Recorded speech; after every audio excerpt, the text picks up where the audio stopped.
예, 만화가 박재동입니다. 언론 환경이 아주 나빠지고 왜곡되고 그래서 국민들이 방송을 이제 믿지 않게 됐어요.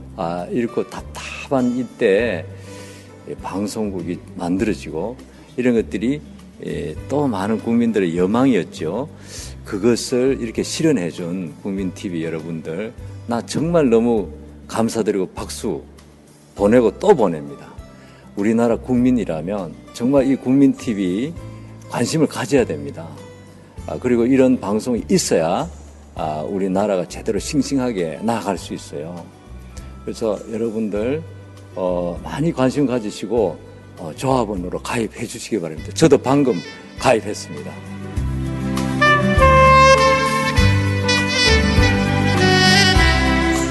국민 만화가 박재동이 조합원으로 참여하는 국민TV. 모든 국민이 바라는 공정방송의 모델이 될 것입니다. 지금 조합원으로 참여하세요. 포털 사이트에서 미디어 협동조합 국민TV를 입력하세요.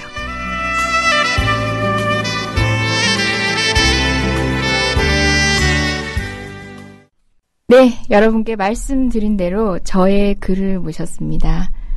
그와 저의 인연은 2년이 넘었나요?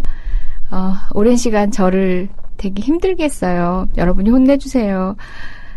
먼 길을 돌아서 다시 제게 돌아온 글을 소개합니다. 주진우 기자님 어서 오세요. 그가 뭐예요? 왜 이렇게 쑥스러워해요? 쑥스럽잖아요. 되게 쑥스러워하시네요. 네. 의뢰인과 변호인의 관계지만 자연스럽게 하셔도 돼요. 그래도 돼요? 예, 오늘은 제가 돈을 드리고 하는 방송입니다. 진짜 돈도 줘요? 드립니다. 드립니다. 그래요? 예. 몰라요. 해당 출연료, 약간분의 출연료가 있습니다. 네, 액수는 발표하지 마시고. 저 이재정의 70.5가 그 게스트를 모시고 미리 질문지를 드리는 일 안 합니다. 그냥 그날 심장이 뛰는 대로 얘기를 풀어가는데요. 근데 제가 미리 질문 내용을 보내드렸어요. 못 봤는데요. 에이, 보셨잖아요. 아니, 못 봤어요. 어떻게 짜고 좀 뭐 하나 해보려고 그랬더니 정말 솔직하고 정직한 사람이에요. 이렇게 얘기하려고 그랬거든요. 질문지에는 오롯이 내용, 인간 이재정은 어떤가요? 변호인 이재정은 어땠나요? 주진우에게 이재정이란, 우리 민족과 우리 사회의 이재정이란, 그게... 4가지 질문만 보내드렸다. 이렇게 하고 좀 유쾌하게 모두를 풀어갈까 했더니 질문지 못 받았는데요. 네. 아니, 그리고 그 질문지를 받았다 손 치더라도 그게 질문인가요? 그게 방송이에요, 그게? 당치 않은 질문이다, 이런 거예요? 네. 아니, 평소에 제가 훌륭하다고 그렇게 과찬을 늘어놓으시던 거는 그냥 변론을 해주니까. 그건 맞아요. 맞아요. 네, 훌륭한데, 맞아요. 그따위 질문은 대답할 수 없다? 좀 그렇잖아요. 앞에다 두고. 그래요? 네. 그래요? 근데 그따위 방송이 될 것 같아요, 이 시간. 저를 위해 오셨잖아요. 네, 그건 맞는데. 네. 목소리가 예전에 그 목소리가 아니에요. 제가 어제 상갓집에 가서 오래 있다가요. 그리고 어제 지방 출장 갔다 오고 그래서 며칠째 제가 잠복을 해서 목소리가 좀 아파요. 목이 아파요. 특별 취재를 위해서 잠복을 네, 하셨던 어떤 거예요? 사기꾼 잡으려고 며칠 잠복했다가 그랬습니다. 그분이 우리가 혹시 근간에 뉴스에서 봤던 기사에서 봤던 그분인가요? 네, 박근혜 대통령의 친척 오촌 되시는 분의 오촌이죠. 그러니까 박정희 대통령의 형 박상희 씨의 딸이 있는데 박상희 씨의 큰 딸이 영옥 씨가 김종필 전 정치의 남편이고요. 그 동생이 개옥 씨인데 그분의 아들이 김아무개 씨가 사기 행각을 벌이고 있어서요. 고소장이 경찰 검찰에 여러 장이 접수됐어요. 10장 넘게 접수됐는데 경찰이 안 잡아요. 검찰도 안 잡고 자꾸 다른 얘기만 하고 그런데 이제 고소인 측의 주장이죠. 네네. 제가 변호인이 되고 보니까 이게 또 지금 그렇죠. 사건 하나 하고 있는데 또 사건이 될까봐. 경찰이 안 잡는 이유는 다른 일 때문에 바빠서 제가 가서 물어봤더니 고소고발 사건을 다 뭐 잡으러 갈 수 없지 않느냐 해서 기소 중지가 많이 돼 있지만, 예. 그래서 아직 못하고 있다 이런 얘기는 제가 들었어요. 이 가벼운 얘기부터 시작해서 근황에 대한 얘기 하다가 또 기사 얘기도 조금 해볼까 하는 생각이었는데, 역시 기자예요. 뭐, 지금 그 얘기부터 먼저 하고 싶어가지고, 막 속도를 높이시는데. 목이 아프다는 얘기를. 아니. 죄송합니다. 목이 아파서. 아니요. 사실 조금 목소리가 이보다는 좀 나은데. 아니에요. 이 목소리도 왠지 약간 허스키한 게 더 섹시해 보여요. 참 말도 안 돼. 저 이제 주 기자님의 팬들한테 문매를 맞는 거 아닌지 모르겠어요. 죽어 그러다가. 아직 몇 명 남아있어요. 아니, 주 기자님하고 저하고 같이 검찰청을 들어가잖아요. 그러면 정말 얼굴 뽀송뽀송 솜털이 가시지 않은 그 여성 팬들이 검찰청 하단에서 언제 끝날지 모르는 수사를 기다리고 계세요. 네네. 그리고 마치고 저는 녹초가 돼서 나오면 그분들은 저를 부러워하세요. 좋겠다 이러시더라고요. 아니, 그래서 제가 그분들 손을 잡고 그랬어. 주변에 괜찮은 변호사 없냐고, 팬클럽 안에. 저하고 좀 바꿔달라고. 그분들은 몇 시간을 검찰청 안에 같이 있고 온 제가 부러운 거야. 그 친구들은 고시 공부하고 있어요. 아, 그래요? 주진우 기자를 보호하기 위해서. 빨리 합격해야 될 텐데. 아유, 목도 아프신데 또 먼 곳에서 오셨다고 들었는데 네. 제가 감사하죠. 이 자리에 이렇게 나와주셔서. 저는 왜 나왔는지는 모르고요. 변호사님 오라고 그래서 왔어요. 가불관계이기 때문에. 가불관계이기 때문에. 아이, 그리고 저 오늘 탄신일. 네. 생일이라고 그래서. 예. 국민TV 첫 출연입니다, 여러분. 네. 국민TV 첫 출연입니다. 저희 탄신 축하 방송을 채우기 위해서 나오셨어요. 네, 순전히 그것 때문에. 저는 방송이 누군가의 어떤 이익을 위해서 이용되는 건 굉장히 경계하는 사람이지만 이 마이크 하나쯤은 저를 위해서 남용해도 좋다고 생각하고 방송하고 있거든요. 참 그런 것 같습니다. 그래도 생일 축하 멘트 하나만 해주세요. 축하해요.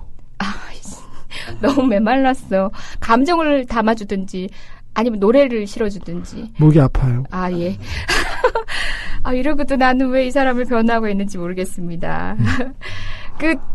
지금 근간에 아까 말씀하셨던 그 기사로 뵙긴 했지만, 외유에서 돌아오신 이후로는, 다른 근황을 팬들이 좀 못 들었어요. 어떻게 지내세요? 재판 열심히 받고 있습니다. 이제 피고인이죠. 예. 재판이 시작돼서요. 재판 준비하고 있습니다. 재판 준비 조금 하고, 취재 다시 시작했습니다. 네. 예. 하는데 잘 안 돼서 그렇지. 잠복하고 오셨다는 얘기 들어보면. 여기저기 돌아다니고 계속 헛방을 날리고 있습니다. 언제든 네. 도움이 되는, 사회에 보탬이 되는 기사로 빨리 만나야 되는데 잘 모르겠습니다. 아무튼 안 보이는 데서도 열심히 돌아다니고 있습니다. 아유, 저희가 주 기자님의 역사를 아는데요. 너무 든든해요. 근데 작년까지만 하더라도 이제 시사인 기자로서의 생활도 있으셨겠지만 그 가운데 낙검수 진행자로서 생활 때문에 너무 바쁘셨잖아요. 잠도 제대로 못 주무시고 다니셨는데. 작년, 재작년은 좀 그렇죠. 예. 낙검수 방송 이렇게 그만하시게 되고 그냥 지자 주진우로 돌아왔을 때 허전하거나 그러시지 않나요? 바빴던 일상에 비하면. 네. 작년은 좀 특별한 시기였고요. 제 인생에서도 그렇고, 저는 우리 사회도 특별한 시기였다고 생각하고, 저뿐만 아니라 다른 모든 사람들이 거의 대부분 비상, 시국을 보냈는데, 그랬다고 생각하고요. 저는 기자고요. 제자리로 왔죠. 어색하진 않은데, 저는 기자인데, 취재를 하고 기사를 써야 되는데, 작년에도 낙검수 방송을 했지만 그래도 계속해서 기사를 쓰고 중간중간에 취재를 했는데 올해는 계속 검찰에서 계속 부르고 거기 왔다 갔다 하는 바람에 나는 거기에 영향을 좀 받지 않고 그냥 내 길을 가겠다 이렇게 생각했는데 그게 잘 안 돼서요.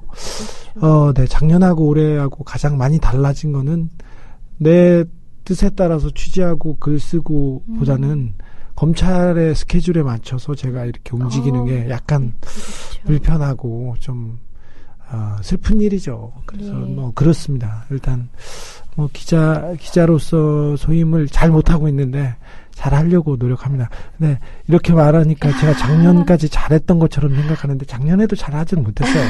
그전에도 많이 놀았는데 네 그렇습니다. 주 기자님의 그 저력을 저희가 알기 때문에 이제 또 어떤 기사로 우리들에게 이 충격요법을 주시면서 재등장할 것인가를 기다리고 있긴 해요. 어떤 소송으로? 어떤 소송으로? 예, 근간에는 그런 기사로 많이 오르셨죠.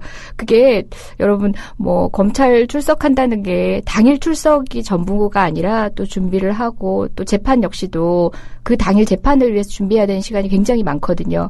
서초동을 드나드세요. 검찰청 법원뿐만 아니라 변호사 사무실을 드나들면서 회의도 하고 자료도 제출하고 하는데 정말 본연의 업무를 해야 될 기자가 거의 서초동에 와서 사시니 저도 너무 가슴이 아파요. 그렇죠. 취재하고는 좀 별개 일이지 않습니까? 그리고 검찰에 나간다는 게 또 여간 불편한 게 아니에요. 기분이 나빠요. 며칠 동안. 네.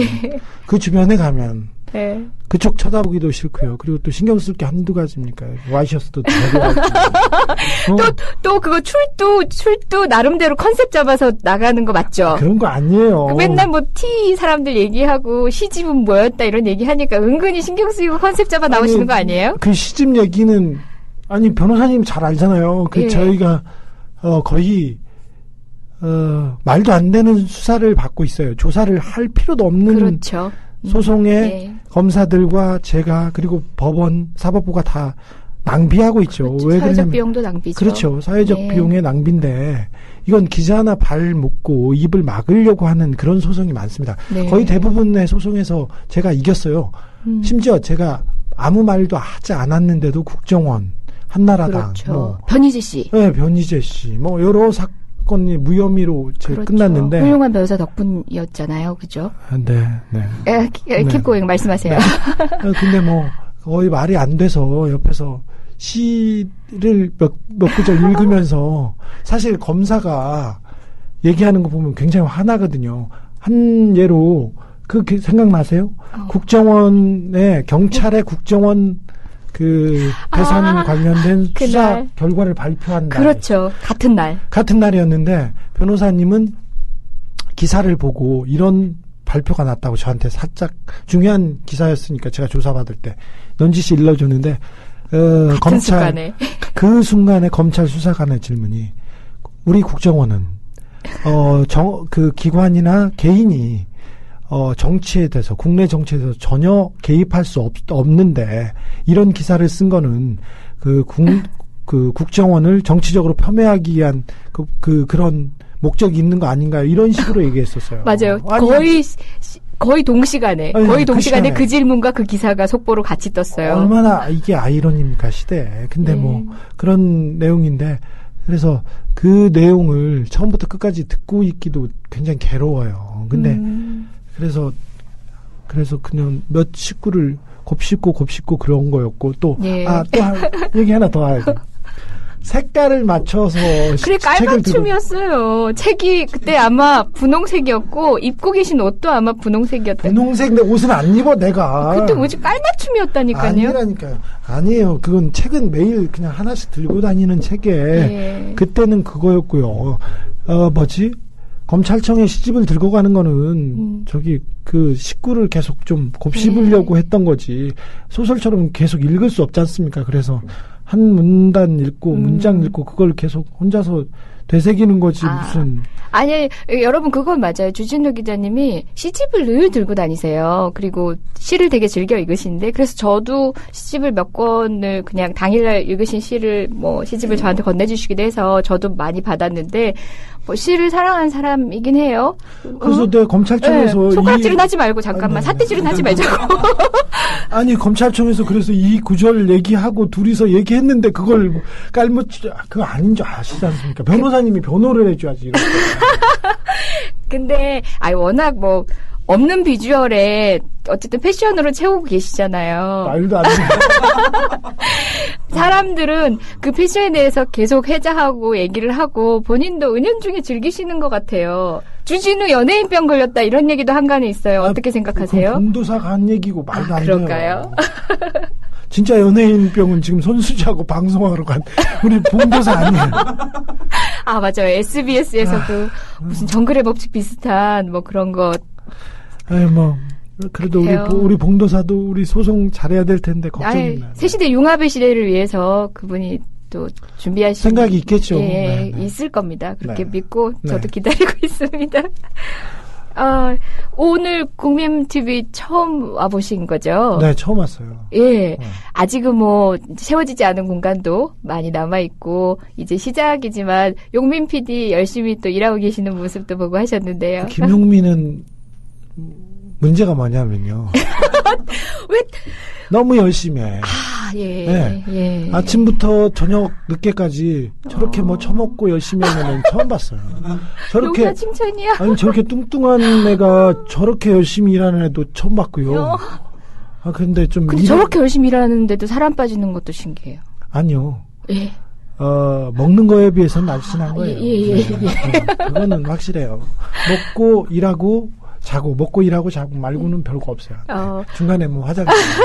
근데, 좀 안타까운 것이, 용민이는 그런 능력이 굉장히 탁월한데, 네네. 이걸 만드는 능력인, 나는 꼼수다 그 포맷을 혼자서, 예. 생선구이집에서 형들은 밥 먹고 헤어지면 혼자서 뚝딱뚝딱 몇 분 만에 이렇게 만들던, 그쵸. 이 PD 능력은 굉장히 천재적인 친구거든요. 근데 너무 많은 일을 하면서, 그런 재능이 약한 빛이 발할까 그런 걱정을 하는데 뭐 너무 소모되지 않았으면 좋겠다는 얘기인 거죠. 근데 제대로 준비되고 잘은 할 거예요. 잘은 할 거예요. 그래서 걱정이 처음 전 걱정하던 국민TV에 걱정하던 바는 좀 다른 분야의 부분이었는데 이제 조금 그런 우려도 다 불식시키고 하나씩 둘씩 잘 채워 나가는 것 같아서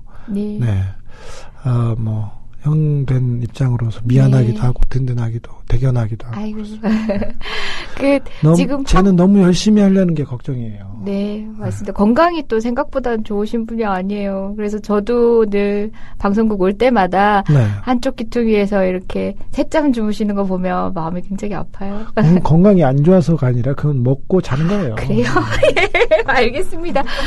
뭐 칭찬인지 흉보는 건지 모를 얘기를 어쨌든 봉도사님과 하셨고 용민 PD님과 하셨으면 총수님 근황을 뭐 근간에도 보셨을 텐데 들어오시고 난 뒤에 총수는 뭐 잘 계십니다. 잘 계십니다. 네, 벙커에 이제 뭐 자주 나가시고요. 이제 아직도 시차 적응 중이에요. 3주 넘었는데 이 인간이 어디를 가든 시차 적응해요. 어디 파리에 가나 뭐 뉴욕에 가나 어디 가나 시차 적응이 평생 시차 적응할 거예요. 그러니까 시차 적응이라는 건 특정 시간을 기준으로 해서 다른 곳에 가면 시차 적응을 하는 건데. 아니 그 인간은 취미가 어딜 가도 그거예요. 취미가 그거예요. 취미가 시차 적응이고요. 그리고 쓸데없는 생각하기 그다음에 안 씻는 거. 근데 저도 들어오시고 난 뒤에 뵀는데 되게 달라진 실루엣이 달라지셨어요. 살이 요새 빠졌어요. 시차 적응 때문에. 조금 있으면 배에 왕따 생길 것 같더라고요. 아니 그건 아니고요. 그분의 중요한 매력 포인트가 뱃살이었는데. 원래 이분이 파리에 있을 때는 굉장히 파리에 있는 고기의 질에 흡족하면서 점심 스테이크, 저녁 스테이크, 아침 스테이크 먹는 삼식 스테이크로 그때 그 기억 생각나네요. 저희가 옥스포드하고 소르본대 그 초청 때문에 영국 가고 프랑스에 간 적이 있습니다. 작년 5월쯤이었나요? 그랬는데 그랬던 것 같습니다. 그때 총수가 스테이크를 계속 먹고 한 5일, 6일 연속으로 스테이크를 먹으니까 용민이가 저한테 한마디 하더라고요. 형님, 저는 이렇게 못 살겠어요. 이렇게 고기만 먹어서는 저는 못 살겠어요. 이러더라고요. 근데 그때도 총수는 스테이크를 먹었어요. 계속. 근데 용민이는 한두 번은 쉬더라고요. 근데 저 인간들은 어떠냐면요. 용민이하고 김총수는요.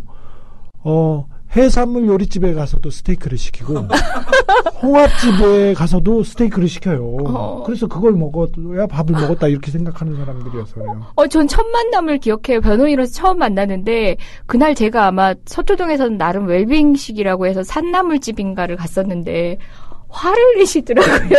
화를. 곡이 없다고. 화날만 했죠. 그게 첫 만남이었어요. 만난 첫날 곡이 찾았어요. 네. 그 인간 그 모양이에요. 그래요. 누구 하나 뭐 마음에 드시는 분이 없으신가요? 별로 마음에 드시는 그닥. 아이고. 그래도 총수님하고는 지금 같이 또 재판 피고인이셔가지고 네. 또 재판 준비 또 같이 하시느라 자주 뵙겠어요. 8월 말에 또 길이 잡혀있죠. 자주는 못 보고요. 그 종범이 네.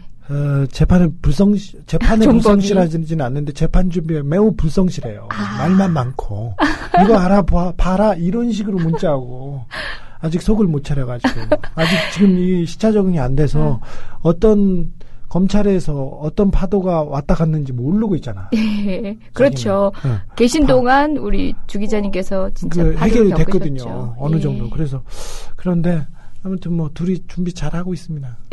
국민참여재판인데, 네. 제가 네. 저한테 구속영장이 청구된 게 한 집안에 박근혜 집안에 5천간 살인 사건이 있었습니다. 살인을 하고 자살을 했는데. 네. 그 자살이 굉장히 석연찮다. 좀 믿을 수 없다. 그래서 의혹을 몇 개 제기했던 겁니다. 그래서 살인 사건을 제가 보도했는데 박근혜 대통령을 낙선시킬 목적으로 선거에 개입할 목적으로 했다고 하는데 저는 살인 사건을 보도했을 뿐이고요. 그리고 이게 넓은 범위에 후보자 검증이라고도 볼 수 있습니다. 근데 그걸 가지고 선거법으로 구속영장을 청구했어요. 네. 국정원을 직접 내세워서 댓글을 달고 선거운동을 한 원세훈한테는 그 혐의를 선거법이라는 혐의를 아예 적용하려고도 안 했지 않습니까? 네. 결국은 불구속이었고요. 네네. 기자가 의혹을 제기하는 기자가 이렇게 가혹하게 다뤄져야 되는 이런 현실이 시대가 지금 박근혜 정부의 아래에 있습니다. 이게 얼마 전에 제가 쓴 그 박근혜 오촌 사기 사건, 네. 살인 사건, 사기 사건, 이번엔 사기 사건. 네, 근데 저도 그 집안의 미담을 쓰고 싶은데, 미담을 정말 쓰고 싶어요, 그죠? 네. 근데 사기 사건 썼는데, 친인척 비리에 대해서는 어느 정권에서나 있었던 되풀이되던 과거였고요. 어느 정권에서나 사실 중하게 다뤄야 됩니다. 근데 오촌 사기 사건, 이 사건은 50 때도 60 때도 보도되고 그럴 경우 굉장히 엄하게 처벌됐는데 제 기사는 감히 제가 뭐 그런 얘기 하고 싶진 않은데 괜찮은 기사고 중요한 기사인데 포털이나 다른 언론에서 다뤄지지 않아요. 맞아요. 9시 뉴스에 분명히 나와야 될 기사인데 이번 기사도 그죠? 이번 기사도 저희가 찾기 힘들었어요. 네. 보기도 그렇습니다. 힘들었어요. 우리 오늘 현실의 언론관입니다. 언론이 이 정도입니다. 이 시간이.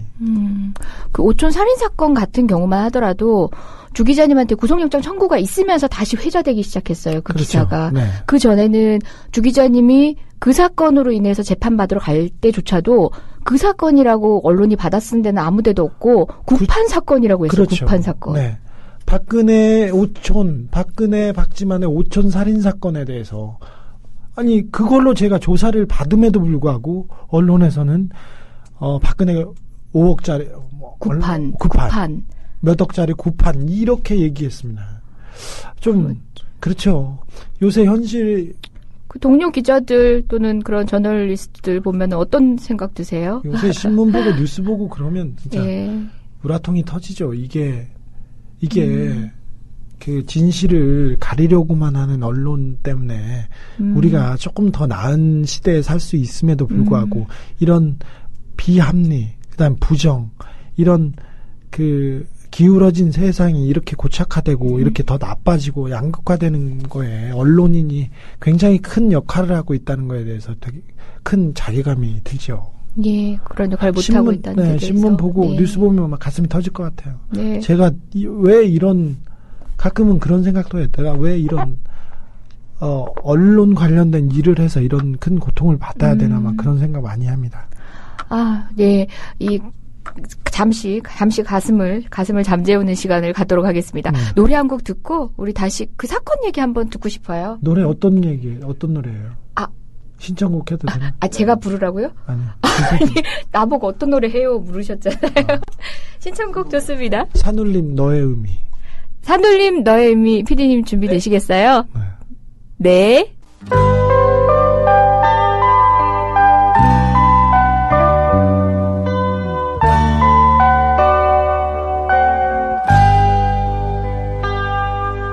너의 그 한마디 말도 그 웃음도 나에겐 커다란 의미. 너의 그 작은 눈빛도. 예. 노래 신청곡 듣고 왔습니다. 네. 만족하시나요? 좋죠. 이번에 단독 기사를 쓰셨어요. 역시나 김은지 기자님하고 시사인 김은지 기자님하고 같이 마련을 하셨는데 박근혜 오촌의 화려한 사기 행각이라는 기사를 봤어요. 네. 또 오촌님이신데 박근혜 대통령께서 죄송합니다. 박근혜 대통령께서 친인척 비리는 엄단하겠다라고 스스로도 밝히셨어요. 그랬음에도 불구하고 취임 초기에 벌써부터 이런 이야기가 불거져 나오는데 이 사건 저는 신문 통해서 보긴 했지만 기사 통해서 보긴 했지만 다시 한번 간략히 여러분께 설명 좀 해주세요. 박근혜 오촌이 박근혜 대통령의 친척이라는 이유로 여기저기에서 돈을 받았었습니다. 돈을 처음에는 뭐 몇 억씩 이렇게 받아 쓰다가 지난 대선 기간 중에 자기가 선대위 그 임명장을 들고 다니면서 그리고 그 자기 사무실 뒤에 박근혜 대통령과 박정희 대통령 사진을 붙여놓고 내가 대통령 친척인데 하면서 돈을 여기저기서 했습니다. 그리고 대선 즈음에 돼서 그리고 대통령이 되고 나서는 또 손이 커져서 회사로 가서 돈을 여러 군데에서 갖다 씁니다. 처음에 가면 너네 회사를 인수하겠다 이렇게 가요. 그러면서 명함을 파고 법인카드를 갖고 회사에서 리스로 자동차를 삽니다. A8, 마세라티, 폴르쉐 이런 큰 차를 사다가 이렇게 타고 다니고 하다가 돈을 빼먹고 그 회사 명함을 가지고 다른 회사로 가서 사기를 치고 다른 회사를 가고 지금도 그 사기 행각이 이어지고 있어요. 고소고발이 10건 이상 진행됐는데 경찰, 검찰은 손을 놓은 상태고요. 청와대에서도 전혀 사건을 전혀 파악하지 못하고 있습니다. 네. 김남계 씨, 그러니까 이 사기를 친 그 대통령 오촌한테 물어봤는데 청와대는 전혀 연락이 없다. 아니 당신이 이렇게 사고치고 이렇게 기소중지돼 있는데도 없냐. 나한테 전화할 리가 어디 있냐. 이렇게 얘기하고 있습니다. 그 오촌이 그러니까 개별적으로 뭐 사기 범행을 했다 이게 아니라 그걸 하면서 이제 박근혜 오촌이라는 걸 스스로 내세웠다는 거죠. 아니 박근혜 대통령의 친인척이 아니면 돈을 왜 줍니까? 그 다 정작 피해자들도 그런 연관성 때문에 박근혜 친척이었기 때문에 이 사람한테 돈을 줬다고 그렇죠. 피해자들은 다 얘기하고 있고요. 그리고 이 사람은 명함이 딱 박근혜 친척이다. 이거 하나밖에 없습니다. 그래서 사기가 통하는 거죠. 아니면 그 사람이 가서 내가 이 회사 인수할게. 그런데 차를 내주고 돈을 내주고 계속해서 뭘 다 해줍니까? 왜 뭐 대통령 친척이라고 해서 친척의 개인적인 삶들이 뭐 다 제한받을 필요는 없지만 또 모든 범죄 사실이 다 뭐 노출될 필요는 없지만 이처럼 그 권력을 내세우는 그 사람과의 연관성을 내세우는 사건 같은 경우는 책임을 져야 되는 게 맞거든요. 그렇죠. 이분은 자기가 도산공원 앞에다 사무실을 내놨는데요. 벽에다가 한 벽면에 박정희 대통령 일가의 사진을 다 붙여놨어요. 일가의 사진을. 네. 그리고 자기 결혼 사진이나 그 피해자의 증언에 따르면 자기 어렸을 때 사진이랑 그 가족 사진들을 다 붙여놓고 로얄 패밀리라는 거, 대통령 가족이라는 걸 굉장히 강조했습니다. 그리고 자기가 대통령 조카인데 누가 나를 건드려 대통령이 되면 내가 다 끝난다. 모든 건 다 끝나 얘기하면서 계속해서 대통령의 이름을 팔고 다녔습니다. 심지어 그 기사 내용을 보니까 어떤 피해업체 관계자는 신고하면 우리가 세무조사 당할까봐 신고도 제대로 못하겠다 이런 얘기도 해요. 많은 업체가 그러고 있습니다. 피해를 입은 사람들은 더 많은데 혹시 해코지 당할까봐 세무조사 당할까봐 아니면 그 눈에 찍히면 여러 뭐 불합리한 일들을 당할까봐 뭐 말 못하는 피해자들이 더 많습니다. 그리고 또 고소를 해 놓은 사람들도 고소 사건이 너무 처리되지 않고 있으니까 뭐 두렵죠. 검찰이 움직이지 않는다, 경찰이 움직이지 않는다 하는 그런 토로도 하는 걸로 알고 있는데 네네. 정작 경찰 쪽에서는 기소 중지 해놨다. 단지 그 사람들을 못 찾고 있을 뿐이다. 김모 씨를 못 찾고 있을 뿐이다라고 했어요. 네. 근데 주 기자님은 어떻게 그분을 만나셨어요? 경찰도 우리 대한민국 경찰도 못 찾고 있는 그분을 어디서 만나신 거예요? 찾아야죠. 그래도 이분이 만나고 오셨어요, 그죠? 만났죠. 기사 그래서 나왔어요. 그렇죠. 그렇죠. 제가 또 좀 이런 거는 좀 하잖아요. 너무 귀여운 것 같아 지금.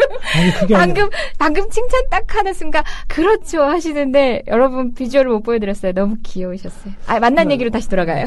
피해자분하고 이 사기 행각을 벌이는 김모 씨가 있는 곳을 수소문했는데 이분이 애인이 있습니다. 네네네. 네, 애인이 있는데 유명인이시대요. 유명 가수세요. 그래서 그분 집을 찾으려고 했는데 아파트가 2개가 나왔어요. 처음 주소를 섭외했는데 아파트가 2개가 나왔는데 하나는 응봉동에 있는 무슨 아파트고 하나는 성수동에 있는 무슨 아파트예요. 네. 근데 둘 중에 성수동에 있는 아파트 주소를 가졌는데 이게 감이 아닌 것 같아요. 오래된 그냥 감으로 아닌 것 같아요. 그럼요. 제가 이런 촉이 좋아요. 오래된 잠복과 오래된 염탐, 미행 이런 걸로. 그래서 하나를 지우고 응봉동으로 갔는데 네. 응봉동에 있는 1003호 모모 아파트 1003호로 갔는데 1003호가 없는 거예요. 거기는 1001호하고 1002호만 있어. 이걸 어떻게 하지? 했는데 10층이 맞답니다. 그래서 제가 경비 아저씨한테 가면 문제가 될 것 같아서 그리고 안 알려주죠. 그렇죠. 제 또 비주얼이 노출돼 범죄형이라고요? 네, 좀 그렇게 뭐 호감을 주는 얼굴은 아니지 않습니까? 그래서 그 아주 나이 많이 또 먹은 노출돼 있으시니까 아주머니를 네, 경비 아저씨한테 보내가지고 그 가수 언제 어디서 살아요? 이렇게 물어봤더니 그 할아버지 경비원 아저씨가 넌지시 얘기해줬어요. 얘기해줬는데 이 사람은 기소중지자, 그냥 도망자입니다. 도망자고 내연녀 집에서 숨어 있으면 그러면 문을 안 열어줄 거 아닙니까? 예. 그래서 이걸 어떻게 할 것이냐 하다가 그 피해자 아줌마를 시켰죠. 앞집에서 왔다. 네네네. 띵동 누르고 문을 안 열어줄게. 앞집인데요, 이렇게 해라. 근데 그러면 문을 빼꼼히 열어주거나. 그다음에 걸개를 걸고 할 것이다. 그래서 발을 넣어라. 일단 치밀해. 발을 넣어라. 그래가지고 발을 넣고 나서 찾아라. 절대 못 간다고 하고 했을 때 그랬더니 문을 열어줬고 똑같은 상황이었어요. 네. 발을 넣었는데 있냐 해서 있고 그래서 그 현장에서 얘기를 나누게 됐죠. 이 변호사는 직업병인가 봐요. 아니 이게 주거침입 공범으로 그렇죠. 교사범으로 또 아니 그건 아는데 집에 들어가진 않고 바깥에서 얘기를 하는데 그럴 경우 그러면 이런 도망자들이 이게 시끄러워지니 들어와서 얘기하라고 하죠. 들어가도 되느냐. 그래도 얘기를 듣고 누구는 녹음하고 있고 다 그걸 과정을 거친다는 거죠. 법적으로는 하자 없는 거죠. 한 건 추가해서 오는 거 아니죠? 장사 하루 이틀 하는 것도 아니고. 아무튼 거의 웬만한 첩보 수사를 방불케 하는 정도의 기교를 가지고 계신 유능한 주 기자님. 네. 아침에 들어갈 것인지 저녁에 들어갈 것인지 그리고 지하 주차장에서 픽업할 때 잡을 것인지 1층에서 잡을 건지 그걸 아침에 이렇게 고려해야 됩니다. 저녁에 다 보고. 이거 잔머리. 그래서 만나서 그분을 통해서 들은 그분 나름의 항변은 뭐예요? 자기는 8월 달에 자수하려고 했다. 이렇게 얘기하고요. 청와대나 경찰에서는, 경찰은 고소당했다고 연락이 왔고, 연락만 왔을 뿐 다른 제재하거나 오란 독촉도 없었고요. 그 다음에 청와대는 전혀 모르고 있었다고 하고. 우리 오촌 누님께서 친인척 비리에 대해서는 결코 용납하지 않겠다라고 천명도 하신 분인데 전화 와서 혼내신 일도 없으셨나? 전혀 없대요. 용납이라는 단어를 잘 아시는지는 잘 모르겠어요. 백사장에서 어떤 단어를 쓰고 있었을지 그런데 아무튼 그렇습니다. 이 사건 계속 저희가 추이를 지켜보면서 네. 뭐 청와대가 어떻게 하는지 검경이 어떻게 하는지 계속 또 주 기자님께서도 활용해 해주셔야 될 것 같아요. 그죠? 박근혜 정부 들어 첫 친인척 비리고요. 예. 그리고 뭐 구속될 만한 사안입니다. 그리고 친인척 비리는 사실은 본인들이 마음가짐을 몸가짐을 잘하려고 해도 주변에서 네. 꼬여듭니다. 그렇죠. 그래서 그렇죠. 이게 권력형 비리로 발전하는데 그렇죠. 더 엄단하고 더 깨끗하게 관리를 하지 않으면 엄격하게 관리를 하지 않으면 그 되풀이되는 그 나쁜 역사이기도 합니다. 그래서 이번에 문제 제기했으니 경찰이나 그리고 예. 특별히 청와대에서 엄단을 해서 예. 주변에 있는 친인척들이 너무 많아요. 그리고 지금 돌아다니는 친인척들 너무 예. 많습니다. 예. 몇 쪽짜리 프로젝트라고 들고 다니는 사람들 많은데 그런 사람들도 다 좀 정리해 주셔야지. 예. 안 그러면 또 제가 잡지롱. 끼운 척 하지 마요.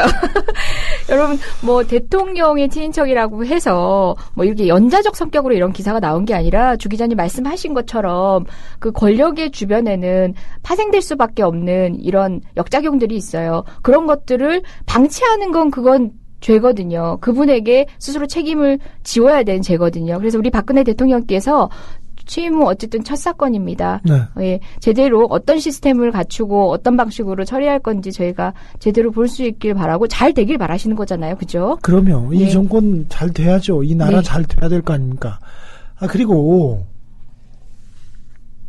우리 친척한테 돈 주지 않습니다. 변호사님 친척한테 돈 주지 않습니다. 그렇죠. 대통령 친척한테 돈을 주지 않습니까? 네. 그러면 어떤 그 영향을 미쳐서 어떤 압력을 가해서 부정한 방법으로 어떤 사업을 이권을 대가를 바라려는 그런 사람들이 있습니다. 그렇기 때문에 더 엄단해야 되는 거죠.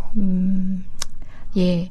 여러분 또 기사 못 보셨던 분들 지금 열심히 검색창에다가 박근혜 오천의 화려한 사기 행각 검색해보세요.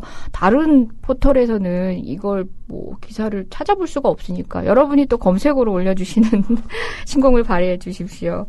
저 궁금해요. 아직도 협박 받으세요? 어떤 거요? 예전에 협박받고 있다고 출두하시면서 말씀하셨잖아요. 그건 박지만 씨와 관련된 그 오촌살인 박지만 씨와 관련된 이렇게 얘기하면 안 되죠? 박지만 씨 비서실장인 박용철 씨라는 분이 살해당했습니다. 예. 근데 그 박용철 씨가 살해당하기 직전에 몇 달 전부터도 너 이렇게 하다 죽는다 이런 얘기를 했습니다. 예. 주변에서. 그래서 예. 박용철 씨는 항상 주변에 그 건달 후배들을 4명, 5명씩 데리고 다녔어요. 본인 신변보호를 위해서. 네, 본인이 그리고 무기를 들고 다녔습니다. 그래요. 네. 예. 근데 죽는다고 했었습니다. 예. 근데 그렇게 살해를 당하죠. 예. 박근영 씨, 그러니까 박근혜 대통령의 동생, 박근영 씨의 남편 신동욱 씨라는 분이 박지만 씨에 대해서 계속해서 문제 제기했습니다. 살해 교사를 했다는 등 뭐라 했다는 등 얘기했을 때 그래서 너 그 주변에서 계속해서 당신 그러면 죽는다. 당신 그러면 죽는다고 했습니다. 근데 그 사람 청도로 가서 납치돼서 죽을 뻔했습니다. 그래서 그 건물에서 뛰어내려서 다리가 부러집니다. 예, 그러니까 살해 위협이 있었죠. 그런데 저한테도 비슷한 얘기가 있습니다. 너 그러다 죽는다. 예. 그래서 꼭 무기를 손에 닿는데 놓고 다니고 꼭 차를 타고 다니고 차 밑에다 가스총을 놓고 다니고 그다음에 흉기는 꼭 지니고 다니라고 그런 얘기를. 섬뜩해요. 네. 물론 이제 그 주변에서 해요. 예. 그 주변에서 어떤 사람 주변인지는 잘 모르겠는데 오촌 살인사건 관련해서는 지금 재판 진행 중이기도 하고 또 앞에 계신 방금 말씀 주신 분이 피고인의 지위시고 제가 또 변호인의 지위다 보니까 뭐 단언적으로 사건에 대해서 그러니까 저희가 판단하는 얘기를 뭐 다 드릴 수는 없어요. 그리고 이제 주장이니까 의혹이니까 제기할 수 있는 거고 기자로서는 정당했음에도 불구하고 이걸 선거법으로 그리고 또 명예훼손으로 옥죄다는 사실 자체에 대해서 저희는 끝까지 싸우고 있는 거고요. 네, 그거는 다음에 더 솔직하게 진짜 모든 얘기를 할 수 있는 때가 좀 왔으면 좋겠어요. 근데 왜 자꾸 오촌이에요? 박근혜 대통령님의 오촌, 박지만 님의 오촌. 왜 자꾸 오촌이에요? 그러게요. 오촌 전문 기자, 이제 누나 전문 기자에서 오촌 전문 기자로 바뀌실 것 같아요. 오촌 전문 별로 안 좋네. 오촌 전문. 전 주 기자님의 이런 무궁무진한 취재 뒷얘기 이런 것도 참 궁금했었고요. 그 다음에 이런 식의 취재를 했음에도 불구하고 빛을 못 본 기사들도 있을 것 같아요. 이번 오촌 사기 사건 같은 경우도 사실은 대서특필되고 9시 뉴스에 몇 번째로는 몇 번씩 나와야 되는 기사죠. 그렇게 해서 근데 모든 언론이 거의 눈을 감고 보도하지 않는 거에 대해서 그래서 이 파장이 없는 게 그렇죠.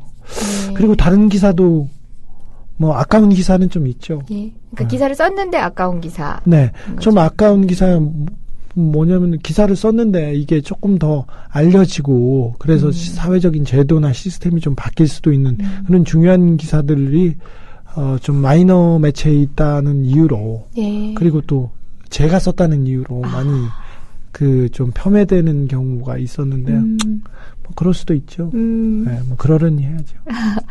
우리 주 기자님 보면 늘 무서운 권력을 한 놈을 찍으시더라고요. 예를 들어 삼성. 그러니까 우리 사회에서는 아직도 그들을 배반하고는 저는 멀쩡히 살 수 없다라고 생각하는 조직 중에 하나인데 삼성. 그리고 또 이명박 대통령이 대통령에 권좌에 있을 때는 이명박 대통령. 그리고 박근혜 대통령으로까지 이어지는. 노무현 대통령이 대통령 되셨을 때도 첫 번째 권력형 비리를 제가 썼어요. 노건평 씨 관련해서. 근데 제가 노건평 씨 기사를 쓰거나 노건평 씨 처남 기사를 썼을 때는 조중동에서 일면 2면에서 제 기사를 똑같이 갖다가 그냥 사진과 바로, 기사를 갖다가 다 박아놓고 했어요. 근데 중요한 기사이긴 했지만 그때는 노무현이란 이유로 확대 재생산하고 너무 크게 부풀리고 이번 같은 경우는 너무 그냥 죽여버리는 그런 부분이 좀 씁쓸하죠. 애써 모르쇠로. 네. 그렇죠. 저도 가끔씩은 같은 법조인이어서 더 화날 때가 많거든요. 이 상식적인 국민들이 분노할 때 특히 법조계의 어떤 잘못된 판단 이런 걸로 사건 사고가 일어날 때는 법조인이기 때문에 저는 더 분노하게 될 수밖에 없는데 기자이시기 때문에 지금 언론 환경이 더 답답하고 속상하신가 봐요. 권력은 감시받지 않으면요 부패하고요 그리고 막 나갑니다. 근데 권력을 감시할 수 있는 기관이 거의 없습니다. 네. 검찰한테 그 역할을 맡기기에는 너무 검찰을 여기서 검찰까지 평가하기는 그렇지만 그 역할을 할 수 없는 그렇죠. 법무부 장관 보세요. 그게 무슨 그게 무슨 법조인이야. 법과 양심이 어디 있어요, 그 사람이. 지금까지 검찰에 보여주는 게 그렇지 않습니까? 그나마 언론이 조금 자리에 서야, 그래야 권력도 감시하고, 그리고 바른 방향으로 갑니다. 국민 무서운지도 알고요. 근데, 이렇게 자기 책임을 방해하며, 이 권력은 반드시 부패하고, 막 나가고, 그리고 망합니다. 그 부분에 대해서 조금 생각해야 됩니다. 4대강 보십시오. 지금 4대강에 대해서 감사 결과가 나오기 시작하는데 그때 뭐라고 했습니까? 조중동 뭐라고 했습니까? MBC, KBS 뭐라고 했습니까? 맞습니다. 절대 운하 아니라고 했는데 다 운하인 줄 다 아는데도 국민들 다 아는데도 그래서 22조가 강바닥에 뿌려졌습니다. 경기가 좋아지고 한국만 경제가 나아가고 G20을 선도한다고요? 주변 사람 보시고 집을 한번 들여다 보십시오. 경제 살림살이 나아지셨습니까? 아닙니다. 강남대로 그리고 어느 길거리 가보시오. 불 꺼지고 경기 굉장히 나쁩니다. 우리 경제 굉장히 나쁩니다. 올해 말 안 좋고요. 내년에 더 안 좋습니다. 냉정히 그런데 22조를 몇몇 토목 마피아한테 그냥 던졌어요. 그렇죠. 건설 경기가 살아났다고요? 왜 근데 건설회사가 이렇게 많이 부도납니까? 다른 경기 안 좋습니다. 그때 언론들은 뭐라고 했습니까? 그래놓고 이제서야 조금 떠들고. 이게. 맞습니다. 뭐 아까 뭐 권력을 감시하는 건 검찰 이야기 나왔지만 법이라는 건 또 사후적으로 할 수밖에 없는 거고 현상이 일어나고 있는 지점에서 권력을 제대로 감시할 수 있는 거는 실은 언론밖에 없습니다. 언론밖에 없어요. 그래서 언론의 1차적 기능이 와치독 기능이라고 해서 권력을 감시하는 감시기관의 기능이에요. 그 역할을 전혀 못하고 있으니 언론이라고 할 수가 없는 거겠죠. 네, 저는 그 언론의 기능 중에 몇 가지 기능 중에 사실을 보도하는 것도 있지만 권력을 감시하는 감시 기능이 굉장히 중요하고 당연합니다. 역할이 커져야 된다고 생각하는데 그 비중이 점점 낮아지고 있어서 거의 사라질 지경입니다. 화석에서 찾아볼 수 있을 만큼 지금 언론에서는 그 권력에 대한 감시 전혀 안 되고 있습니다. 그래서 안타깝죠. 네. 그래도 이렇게 이제 큰 목소리로 이런 얘기들을 하실 때가 더 주 기자님 다우세요. 아니요. 저는 대들기나 하지. 부족하죠.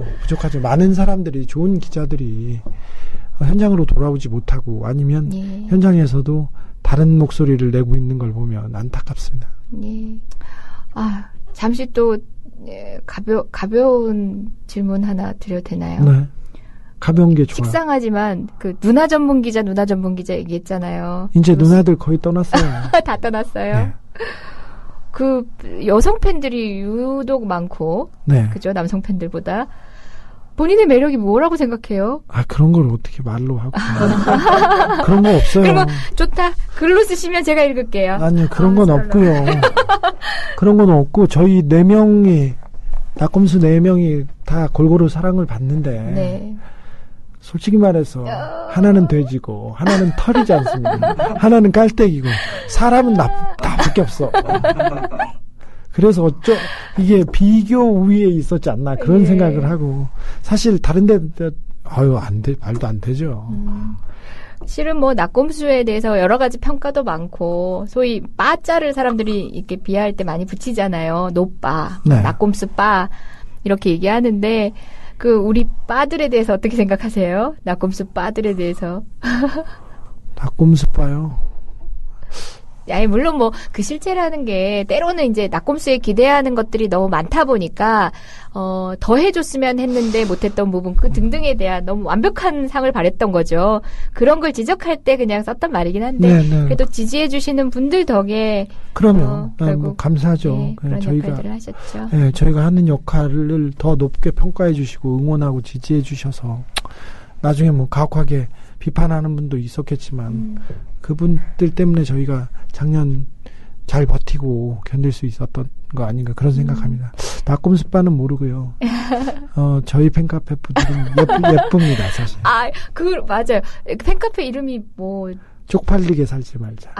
쪽팔리게 살지 말자. 아마 그 멘트를 기자님께서 하셨던 말인 것 같아요. 제가 한 10년 전에 삼성 얘기했을 때 삼성 관련된 인터뷰를 했었는데 PD 순첩 인터뷰였는데 기자가 뭐 기업한테 밥 안 얻어먹고 돈 안 받는 사람도 한 명은 있어야죠. 그러면서 쪽팔리게 살지 말아야죠. 제가 그런 얘기를 했었대요. 그래서 그 당시에 생겼던 팬카페였대요. 근데 지지부진하다가 낙검수를 계기로 낙검수를 계기로 해서 쪽말이라고 부르더라고요.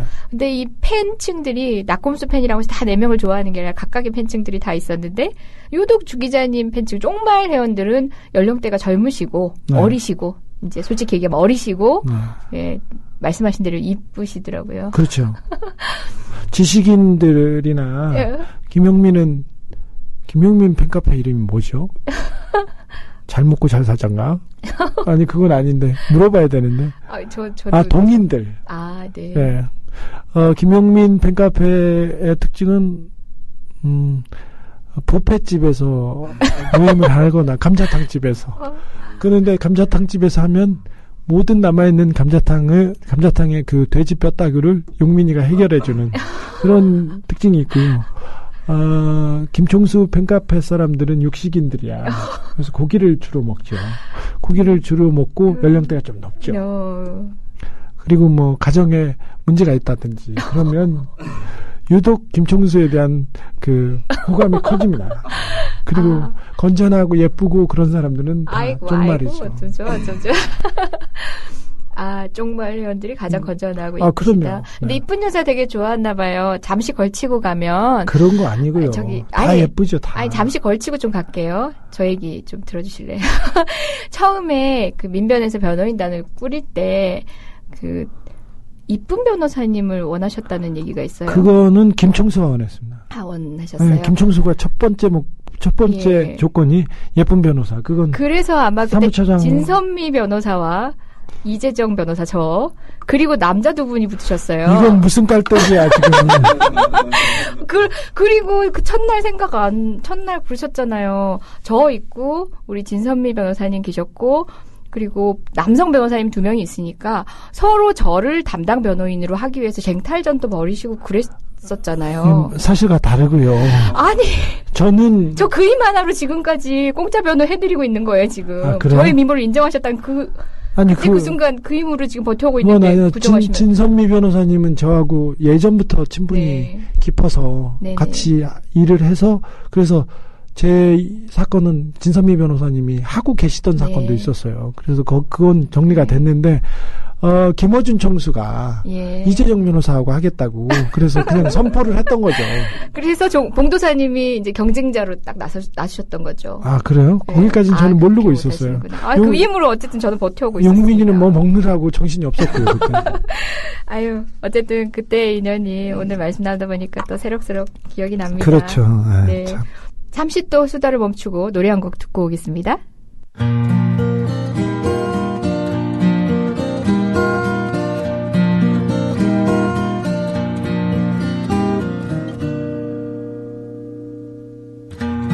널 위한 나의 마음이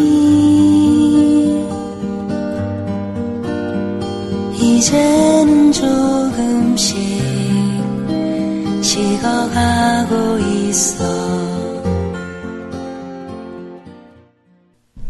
방금 들으신 곡도 우리 주 기자님께서 신청을 하셨어요. 장필순의 나의 외로움이 널 부를 때라는 곡이었습니다. 멋지네요. 네, 좋죠. 정말 예리한 기자 이러면은 되게 메마르고 막 이성이 감성을 앞서고 이럴 것 같잖아요. 근데 우리 주 기자님은 감수성도 되게 풍부하시고 시 좋아하시고 음악 좋아하시고 참 이성이 부족하잖아요. 이성이 부족해요? 이성으로 채우겠잖아요. 이성으로. 저 왜 이러지 오늘 멘트. 팬카페에 이성이 더 많다 이런 얘기. 난 이런 사람 아닌데. 내가 변호인으로 볼 땐 몰랐는데 마이크 옆에 앉혀놓고 이렇게 보니까 설레네. 우리 이제 시간이 많이 남아있지 않아요. 근데 여러분들이 꽤나 궁금하실 주 기자의 도피 생활. 우리 변희재님께서 계속 도피했다고 막 얘기를 하고 또 일부 언론들도 받아가지고 도피 아니냐라는 식으로 추측성 기사를 쓰고 했는데요. 그 도피 생활 알고 싶습니다. 뭐 하고 지내셨어요? 몇 년 동안 되게 열심히 일해서요. 좀 쉬고 싶었었던 게 많고요. 가고 싶었던 데도 가려고 많이 했어요. 사실은 이집트에 가서 이집트도 다녀오신 거예요? 아니 이집트에 가서 피라미드를 보고 사막에 가고 싶었어요. 가고 싶었는데. 그러면 사막에서 며칠 있고 싶었는데 표를 끊었는데 유혈 폭동이 났다는 거예요. 예, 맞아요. 그래서 12명이 죽었다는 거예요. 그래서 밀었어요. 그래서 좀 잠잠해지면 또 가려고 하면 또 20명이 죽었다는 거예요. 그 무합대 국제뉴스에서 봤습니다. 항상 국제뉴스에서 군중들이 모여있는 그 광장에 호텔을 예약해놨거든요. 그래서 결국 못 가고, 한 70만원 정도 비행기 값이 70만원 정도였는데, 페널티. 유럽에서죠? 네네. 유럽에서 넘어가는 게. 유럽에서 가는 표가. 근데 한 700만원 정도의 페널티를 물고 결국 못 갔던. 그렇습니다. 이집트는 못 갔다는 얘기를 하고요. 파리에서 오래 지냈습니다. 그리고 유럽의 각 도시 많이 갔었는데. 낭만의 도시 파리에서 자기 집처럼 그 도시를 즐기면서 있었잖아요. 좀 그랬죠. 여행을 좋아하고 그랬으니 하고 싶은 일도 있고 보고 싶은 것도 있고 그랬는데 보고 싶은 그림 열심히 봤어요. 예, 루브르 박물관을 뭐 수도 없이 갔었다는 얘기를 들었어요. 처음 지낸 숙소가 루브르 박물관하고 뭐 5분 거리에 있는 네. 데였어요. 빨레호하야르라고 바로 앞에 있는 데 숙소였는데 아침 저녁으로 이렇게 산책 가는데 산책 가고 이렇게 보고 이제 뭐 루브르 박물관이 그 계단에서 그리고 이 코너에서 앉아서 그냥 이 생각 저 생각하고 석양 보고 굉장히 생각도 많이 하고 많이 보고 좋았습니다. 그래서 많이 갔어요. 미술관 많이 갔어요. 저는 미술관 가는 걸 좋아하고요. 청수는 고기 많이 먹었고요. 스테이크 먹으러 다니고. 육식기행 열심히 하시더라고. 저는. 그리고 또 간간히 보면 멘붕 사태 이후에 또 여행 다니시는 분들이 필수 코스로 또 파리를 들러가지고 우리 주 기자님하고 김청수님 뵙고 가시고 그분들한테 또 안식처를 제공해 주시고 하셨다고요. 몇몇 형이 문성근 형이랑 몇 명이 오셨죠. 오셨는데 왔다 가고. 정말 모실 만큼 너무 바쁘셔서 정말 쉼이 필요하기도 했고 그랬음에도 불구하고 그 나간 것 자체만으로 뭐 도피다 뭐다 뭐 썰 풀고 있는 거 알았죠. 아는데 그렇다고 해서 제가 누가 이상한 애들이 말하는 거에 대해서 제가 일일이 대꾸하는 그건 아니고요. 가서 놀고 쉬면서도 제가 어느 동네 이렇게 계속 가면서 하고 싶은 취재가 있었어요. 그래서 계속 열심히 했어요. 하이디 소녀하고 그래서. 하이디 소녀하고? 네. 그거 뭐죠? 하이디라는 알프스 소녀하고 열심히 가상의 인물이에요 지금. 어떤 뭔가를 따라가지 못하겠네. 하고 그랬습니다. 그래서 하고 싶은 취재도 있었고요. 만나고 싶은 사람도 있었는데 만나고 여러 학자들도 보고. 국경 없는 기자회하고 또 몇 가지 이가 되기도 하셨고. 프로젝트 진행하고 있고 국경 없는 기자회에서도 깜짝 놀라더라고요. 전 세계 기자 중에 저만큼 소송당한 사람이 없대요. 그래서 아주 뿌듯함을 느꼈어요. 하나는 끊고 가시네요. 기자로서. 그런 것도 1등하면 기분이 나쁘지 않더라고요. 그래서. 그리고 또 조세피난처 문제도 지금 뉴스타파에서 특종으로 보도해서 지금도 이제 잘했죠. 뉴스타파에서. 그렇게 했는데 또 마찬가지로 이제 컨택하고 그분들하고 말씀을 나누고 말하고 있었어요. 워싱턴에 들어오기 전에 워싱턴하고 뉴욕에 갔다 왔었는데 그때 말하고 있었어요. 말하고 얘기가 잘 되고 있었는데 검찰에서 자꾸 들어오라고 그래가지고 조사받으라고 해서 들어왔었어요.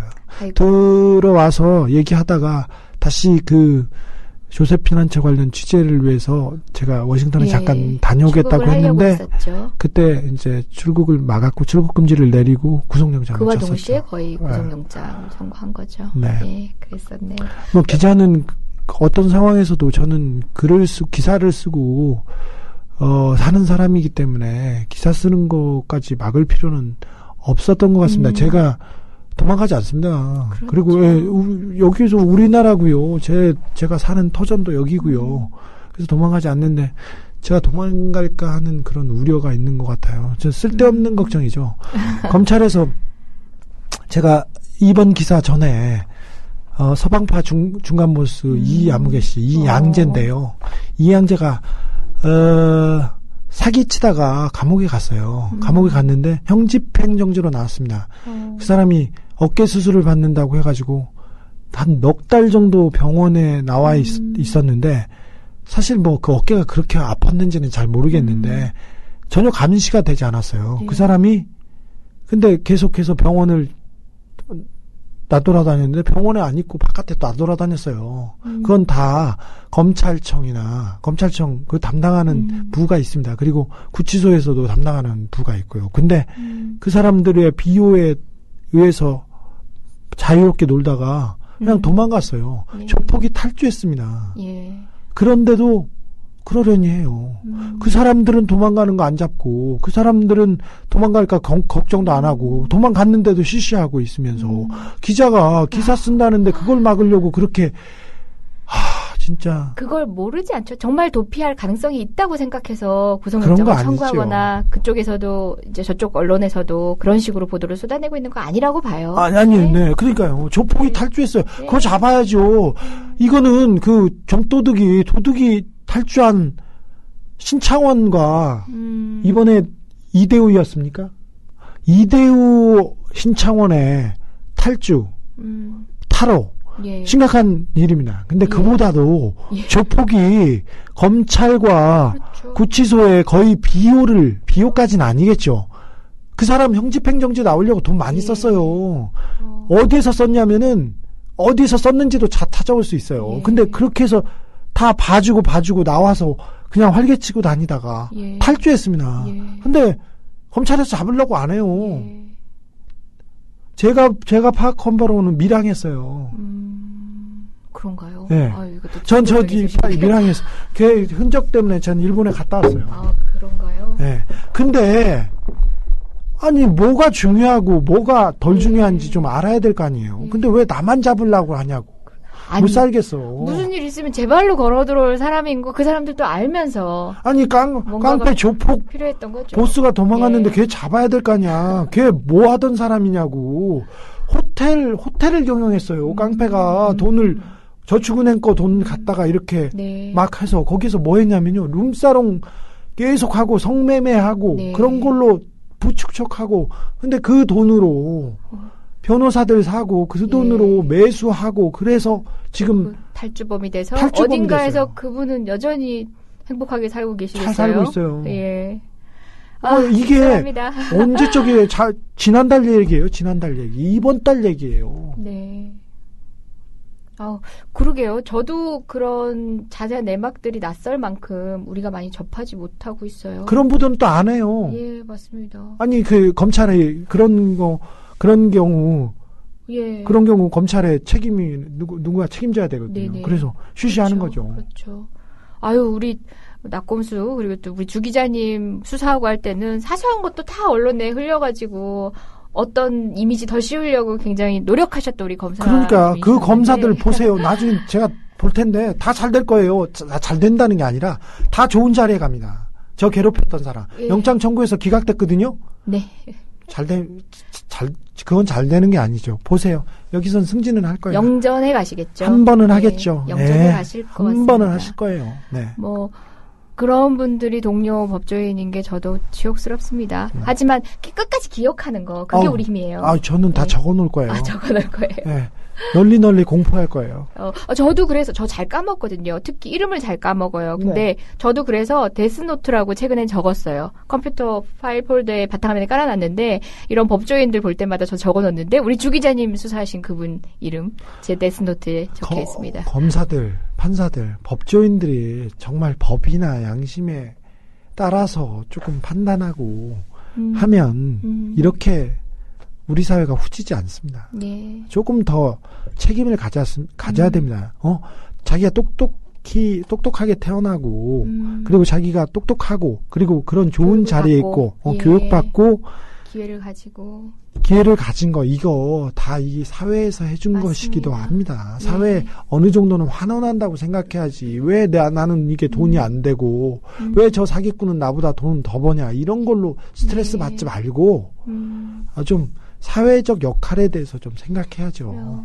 네, 배웠다는 사람이면. 그게 바로 주 기자님이 스스로 적용하고 계신 그런 원칙인 것 같아요. 저는 실은 이번에 구속영장 실질심사하면서 주 기자님 관련된 우리가 정상관계라고 하거든요. 그러니까 참작할 만한 사유들을 증거로 막 모으는데 주 기자님이 상도 굉장히 많이 타셨어요. 특종상부터 시작해서 언론인상 너무 많이 타셔서 일일이 찍어서 제출하기가 힘들 정도의 상을 타셨는데 사실 예? 한 서너 배는 더 탔어야 돼요. 그런가요? 근데 못 탔어. 그래요? 네. 제가 확인한 것만 해도 거의 한 10개 가까이가 되더라고요. 그러니까 사실은 정말 많이 탔어야죠. 그래요? 네. 상 받느라고 또 취재를 못 하셨을 것 같아요. 아니야. 상을 안 줘. 나한테 왜 상을 안 주는지 모르겠어요. 내가 상금은 다 좋은 데를 쓰려고 하는데.